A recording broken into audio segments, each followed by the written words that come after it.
एक और महत्वपूर्ण खबर, सीबी चीफ के खिलाफ हिडेनबर्ग की रिपोर्ट से देश की सियासत इस वक्त गरमाए हुई है। हिडेनबर्ग ने अपनी रिपोर्ट में आरोप लगाया है कि सीबी चीफ ने उन तमाम माधवीपुरी बुच, हम उनकी बात कर रहे हैं, उन तमाम फंड में निवेश किया है जिन फंड की जांच की जिम्मेदारी अडानी ग्रुप पर लगे हुए आरोपों के बाद सीबी को सौंपी गई है। विपक्ष इस रिपोर्ट के बहाने सीधे सीधे प्रधानमंत्री मोदी पर अटैक कर रहा है, लेकिन शेयर बाजार पर हिडेनबर्ग की रिपोर्ट का बहुत ज्यादा असर नहीं पड़ा है। बॉम्बे स्टॉक एक्सचेंज आज करीब 300 अंकों की गिरावट के साथ खुला, लेकिन इस वक्त बाजार 100 पॉइंट से ऊपर है। हिडेनबर्ग की रिपोर्ट के बाद विपक्ष एक बार फिर हमलावर हो गया है। विपक्ष के निशाने पर सीधे सीधे प्रधानमंत्री मोदी है।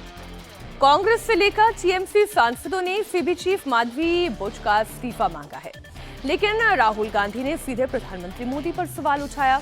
राहुल गांधी ने कहा कि विपक्ष लंबे समय से अडानी मामले की जेपीसी जांच की मांग कर रहा है। अब ये साफ हो गया है कि प्रधानमंत्री मोदी इससे क्यों भाग रहे हैं। Very serious allegation against the Adani Group was illegal share ownership and price manipulation using offshore funds. It has now emerged that SEBI chairwoman Madhavi Buch and her husband had an interest in one of those funds.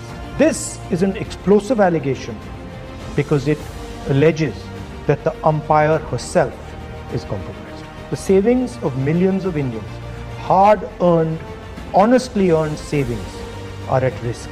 It is therefore imperative that this matter is investigated. Retail investors, honest investors, pensioners have three questions.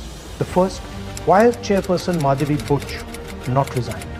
Second, God forbid something were to go wrong and investors were to lose their money.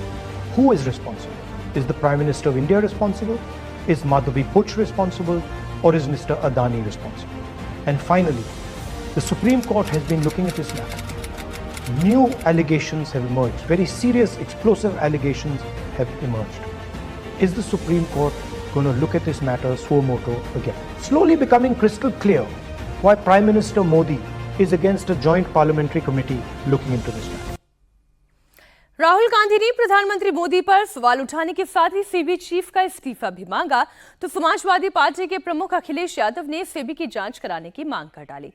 Akhilesh Yadav ने कहा कि CB की ऐतिहासिक जांच होनी चाहिए, क्योंकि CB का इतिहास ही ऐसा रहा है, वो कभी सही मायनों में निवेशक का संरक्षक और सहारा नहीं बना है।